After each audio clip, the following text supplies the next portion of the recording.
For centuries, hidden within the shadowy depths of our forests, something ancient has roamed, a creature that defies explanation, yet leaves a trail of chilling encounters. Across the rugged terrain of America's wild lands, from the dense woods of the Pacific Northwest to the remote corners of the Alaskan wilderness, stories of the elusive Bigfoot persist. Are they folklore, or is there something more lurking out there? In tonight's video, we bring you true accounts of Bigfoot sightings, each one documented and investigated by the BFRO. Prepare yourself as we delve into the unexplained, dramatizing some of the most compelling and terrifying encounters ever reported. These are not just stories. These are the true experiences of those who have come face to face with the unknown. Join us as we venture into the wild, where shadows hold secrets, and every snap of a twig might be something watching from the darkness.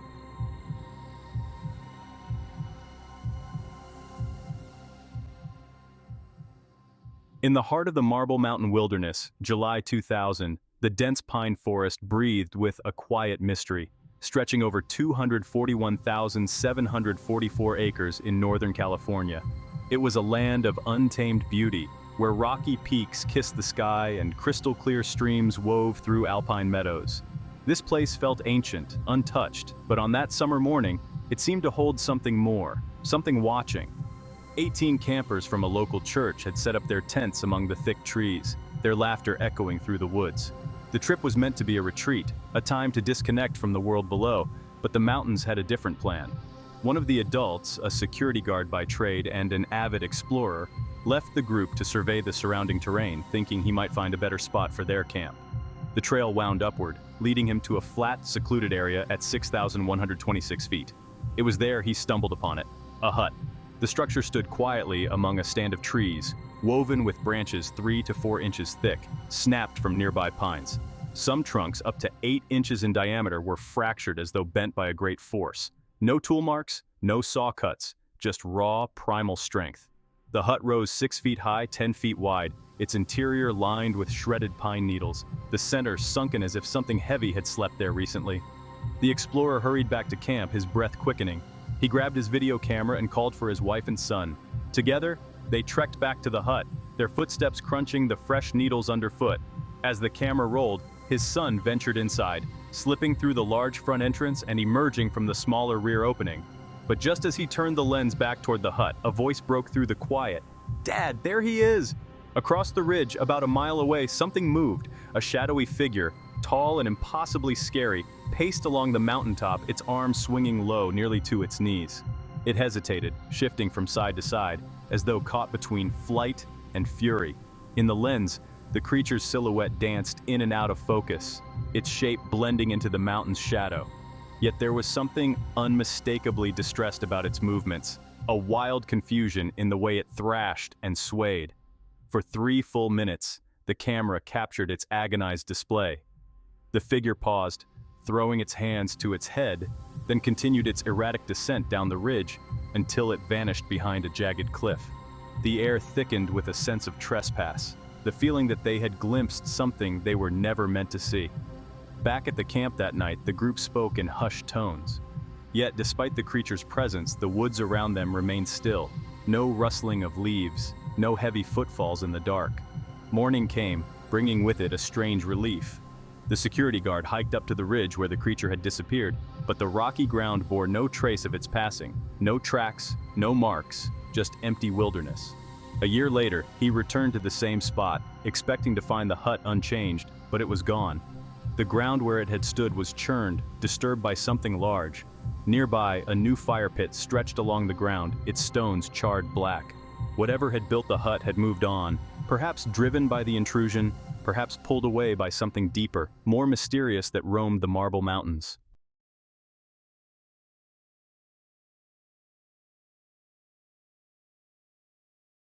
February 2004, deep in the frigid forests near Potter, Alaska, a veil of fresh snow lay thick and undisturbed under the moon's pale glow. It was a night for adventure, the kind that drew restless souls out into the wilds despite the biting cold and the promise of frost. 3 friends, bored and craving an adrenaline rush, fired up their snow machines and rode out into the silent snow-clad woods far from the hum of Anchorage's streets. The trio tore through game trails, their engines cutting through the stillness, They weaved between trees, their headlights slicing through the dark. After about half an hour of riding, they paused on a small rise to catch their breath, steam billowing from their mouths into the night air. But the pause was brief. Soon they were off again, following a trail that opened into a snowy clearing. Leading the pack, the rider at the front spotted something odd, a depression in the snow where it looked like a large animal had bedded down, pushing the snow aside with its bulk. Curious, he slowed, his machine purring as he examined the tracks leading away from the spot. The tracks were too large for a moose, and there was a strange pattern to them, an unsteady gait that seemed to carry weight too easily over the deep snow. He crested a small hill, and his headlights swept down the far side, catching a figure in their beam. It was only a few yards ahead, dark and massive, running through the snow with long, fluid strides. The rider slammed on his brakes, heart pounding against his ribs as he took in the sight. The creature's matted brown coat rippled with each step, its back rising like a hulking shadow. It moved quickly, arms swinging at its sides, leaping over a fallen log without breaking its pace. The rider's breath hitched, and a chill that had nothing to do with the winter air gripped him. He turned sharply, racing back toward his friends, not daring to look back until he was sure he had put distance between himself and that thing in the trees. When he met the others by the first mound, he gasped, "We need to get out of here." Back at his house, the story spilled out between chattering teeth. His friends laughed at first, dismissing it as a bear or a shadow playing tricks. But he shook his head vehemently. No bear moved like that, with that eerie, unnatural speed, gliding through snow that should have slowed it down. The taunts and disbelief followed him for years, but the memory remained clear. Those fleeting seconds when the world felt sharp and strange, and something ancient moved through the snow, just beyond the reach of light.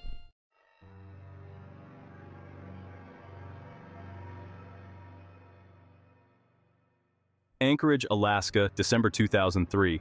A night so cold the air felt brittle, snapping against bare skin. The snow lay 5 feet deep in the woods behind a small neighborhood, untouched but for the trails worn down by moose and the occasional cross-country skier. 4 friends, restless from too many dark winter nights, set out for a late-night hike, their breath steaming as they trudged through the moonlit woods. 2 miles in, the woods began to change, the air thickening with an uneasy quiet. They reached an old bridge where they paused, one of them lighting a cigarette, the glow of its ember barely piercing the darkness. Stories of strange creatures and unexplained lights filled the air between puffs of smoke, but they laughed them off, each taking comfort in the other's presence. Yet as they turned back, the woods seemed to stir. It began as a faint rustle, the sound of snow shifting, branches snapping in the distance. One of them, thinking it was their friend Warren stumbling on the uneven ground, called out, but Warren denied it. The sound grew louder, more insistent, as if something, or someone, was keeping pace with them, just beyond the tree line.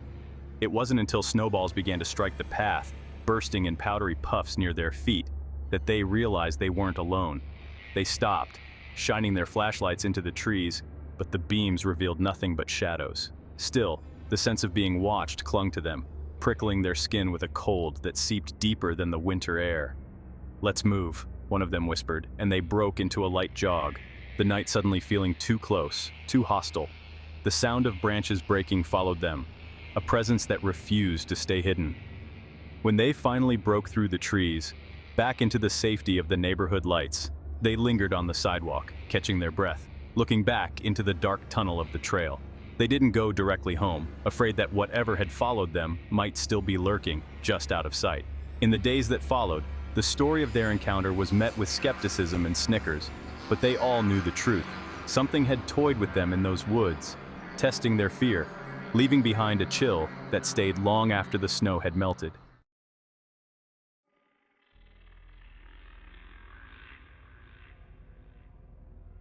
Spring of 1995 in Prince of Wales County, Alaska, is a time of long shadows and fading twilight. The dense pine forests seem to breathe as they sway in the cool, misty air that drifts in from the coast. On a road that twisted between the trees, far from the comfort of Heidelberg's small-town lights, a mother drove with 3 kids in tow, her daughters and their cousin.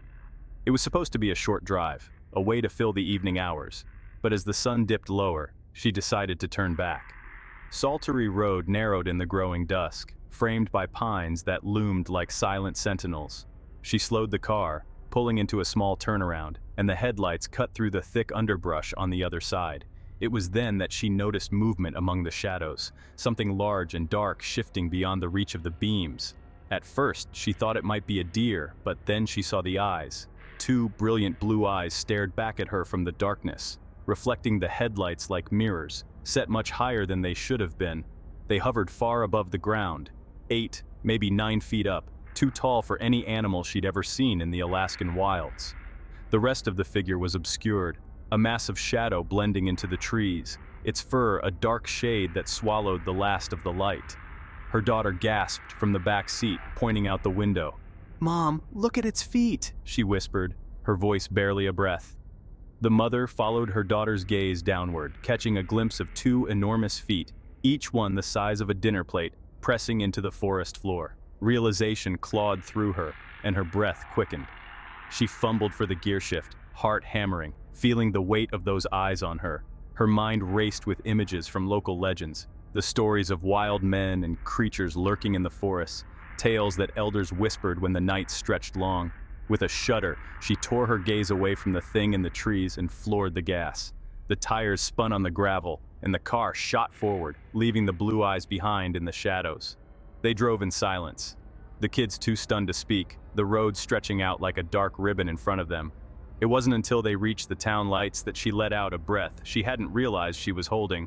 Since that night, she never went back down Saltery Road after dark. In time, she stopped going altogether, even as others whispered about recent sightings of a tall, dark figure haunting the tree line near town. The memories of that cold, unblinking stare refused to fade, clinging to the edges of her thoughts whenever she found herself alone on a quiet road, the shadows creeping in, and the thrill of the chase. Then, just as he rounded a bend, something stepped out onto the road. He brought his four-wheeler to a grinding halt, the engine's growl dying in his ears. About 300 yards away, framed against the fading light, stood a figure, tall and broad-shouldered, covered head to toe in coarse dark hair. It had the shape of a man, but no man he'd ever seen stood that tall or moved with such animal grace. For a long moment, they simply stared at each other across the distance, two shapes alone in the gathering dusk. The hunter felt his pulse quicken, every instinct urging him to reach for the shotgun slung across his back. But he hesitated. Something in the creature's expression, a flash of surprise perhaps, kept him from moving. The creature cocked its head slightly, as if curious. Then in a blur of motion, it turned and bounded into the trees, vanishing among the shadows with a speed that seemed impossible for something so large. He watched it go, his hand hovering uselessly over his weapon. When he finally moved, his limbs felt heavy, as though the encounter had drained the strength from his bones. Back in town, he kept the story close, whispering it only to those he trusted. He feared the ridicule, the laughter. How could he describe the fear that had clawed its way into his heart as he stared at that impossible figure? And so he kept the memory to himself, a secret lodged deep in the dark corners of his mind. But every year, when the days grew short and the woods turned quiet with the approach of winter, he couldn't shake the feeling that the creature was still out there, watching, waiting among the trees. It made him wonder if maybe, just maybe, he'd caught a glimpse of something ancient, something the rest of the world had long forgotten.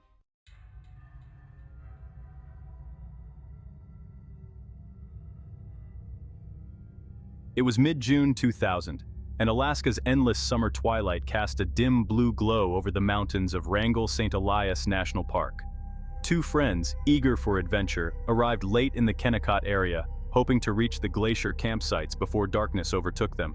But as the shadows grew longer, they settled for a spot off the trail, pitching their tent near the remains of an old dynamite shaft. They built a fire, the flames crackling in the still air, and shared a simple meal beneath the looming peaks. After a while, one of them stepped out onto the trail, lighting a cigarette and staring into the vast wilderness beyond. The night was strangely quiet, the silence punctuated only by the occasional crackle of the fire behind him. He squinted into the darkness, spotting a shape up the trail, a silhouette against the dusky backdrop, broad and hunched, like a man on a bike. He turned to call to his friend, but when he looked back, the figure hadn't moved. A shiver ran down his spine, and he took a step closer, trying to make out more details. The shape wasn't a man, and there was no bike. It stood on two legs, its arms curved at its sides like an animal ready to charge. Too big for a bear, Too still, too wrong. He froze, the cigarette burning low between his fingers as he stared into the eyes of the unknown. Then, as suddenly as it had appeared, the figure moved, loping into the forest with a fluidity that seemed almost unnatural, leaving nothing but the rustling of branches in its wake. He staggered back to the campfire, his face pale in the firelight. "There's something out there," he muttered, but his friend only chuckled, dismissing it as a trick of the light. The rest of the night passed in uneasy silence, but the image of that shadowy form stayed with him long after the embers had cooled. The next morning they searched the trail, but the hard-packed earth bore no signs of any visitor. The forest seemed to mock them with its silence, as if the land itself had swallowed the creature whole, erasing all trace of what had walked there in the darkness. But deep down he knew what he had seen, something that didn't belong in the world of men. He rarely spoke of that night, fearing the doubt in his own voice. Yet every summer, when the midnight sun cast its eerie glow over the mountains, he would remember that shadow standing in the dim twilight, silent, watching, waiting in the place where the old stories said the spirits still roamed.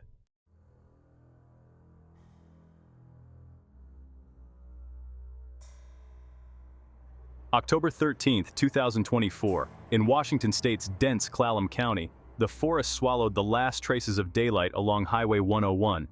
The two-lane road cut through the endless stretch of trees, their branches intertwining above like a canopy, casting shadows that seemed to twist and move in the early evening.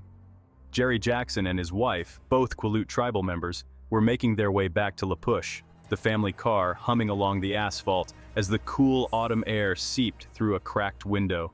They spoke quietly about the roadwork up ahead, the new construction lights that disrupted the familiar dark path. But as they rounded a curve between mileposts 182 and 183, their conversation died in their throats. Ahead, near the tree line, something stepped into view, a towering silhouette that moved with a strange urgency, pushing aside the alder branches as if they were little more than weeds. For a fleeting second, the car's headlights caught it full on. It stood nearly 10 feet tall, with shoulders at least 3 feet wide, its fur a deep black that glistened like wet stone. It turned its head slightly, its movements jittery, like it was unsure whether to run or stay hidden. Its breath steamed in the cool air, catching the last of the fading light, before it disappeared with a few swift strides into the underbrush. Jerry slammed on the brakes, the tires skidding on the asphalt. Both he and his wife stared into the darkness, trying to catch another glimpse, but the thing had vanished, leaving only the swaying branches in its wake. "What did we just see?" his wife breathed, her voice barely a whisper. Jerry swallowed, gripping the steering wheel until his knuckles turned white. He had seen bears, moose, every creature that wandered the Pacific Northwest, but this was different. It walked upright, moved with a deliberate grace, more human than animal. They sat in silence for a moment longer before he eased the car forward, his mind racing with old stories from the reservation. When they finally reached La Push, Jerry went straight to his grandmother, recounting what they had witnessed. She listened, her weathered face unreadable, then asked a simple question. Was it a black one or a brown one? Her question sent a shiver down Jerry's spine. It wasn't surprise or disbelief, it was knowledge, a kind of knowing that ran deeper than words. He answered quietly, "Black." She nodded, as if that settled it, her eyes glinting with a mystery she refused to share. Jerry didn't press her for more, but the next morning, as he stared into the dense forest beyond his house, he couldn't shake the feeling that whatever they had seen wasn't entirely gone. It was still out there, hidden among the trees, a shadow in a place where legends came alive.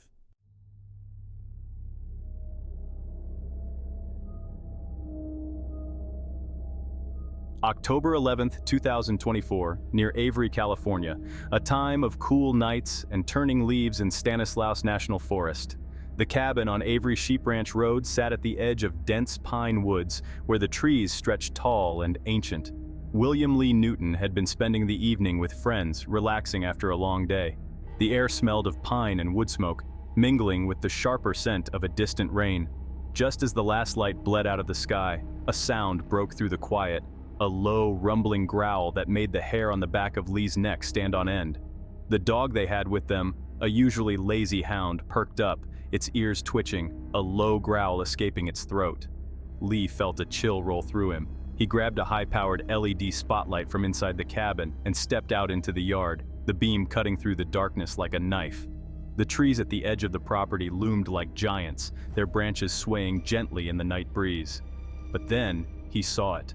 Something large and pale darting between the trunks, moving away from the cabin. It was fast, far too fast, and its form was massive, standing at least 8 feet tall. He caught a flash of light brown fur before it slipped back into the shadows, vanishing into the deeper woods. Lee strained his ears as he tracked the creature's path, hearing the distant barking of other dogs farther into the forest, their voices rising in a frantic chorus. Whatever it was on the move, tearing through the underbrush. His breath came fast and shallow, his heart thundering in his chest. He stood there for a long moment, gripping the spotlight with white-knuckled hands, his eyes searching the dark woods. Inside, his friends continued their conversation, oblivious to what he'd seen. He considered calling them out, but a strange instinct kept him quiet, a fear that speaking it aloud might somehow make it more real. Later, when he recounted the story to his family over the phone, they questioned him, asked about his sobriety, suggested it might have been a bear or a deer. But Lee knew better. No deer moved like that, and no bear towered so tall. He had lived in these woods for years, and whatever he had glimpsed that night was something entirely different, something he couldn't explain. He knew deep down that it would stay with him, that feeling of being watched by something just out of sight, hiding among the ancient pines. Thanks for joining us on Eerie Bigfoot Encounters, Unseen Watchers in the Wilderness. If you enjoyed these chilling tales, don't forget to support the channel by hitting that like button, subscribing and clicking the bell icon so you never miss another encounter. Your support helps us keep exploring the unexplained and bringing you stories that send shivers down your spine. Stay curious and remember, sometimes the unknown is closer than you think.